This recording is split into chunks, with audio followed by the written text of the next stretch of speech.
Zbor, servants of the New Order or the movement of a national resurrection.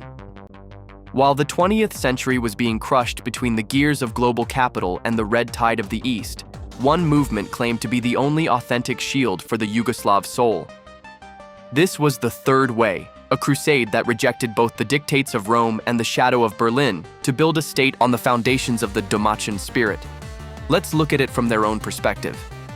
They didn't see the nation as a collection of voters, but as a living, sacred body where the rod of democracy had no place. Their vision was a corporate state where every worker and farmer held a God-given rank, bound by a solidarity that no party line could break. It was a defiant stand for the Holy Family and ancient tradition against a world gone mad with materialism.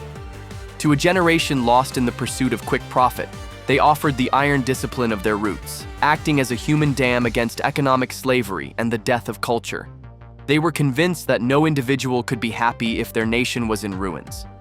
Was this movement merely a local mask for European fascism, or was it a genuinely autochthonous crusade for national resurrection? Tell me your perspective in the comments. Thank you for watching and subscribe for more historical videos.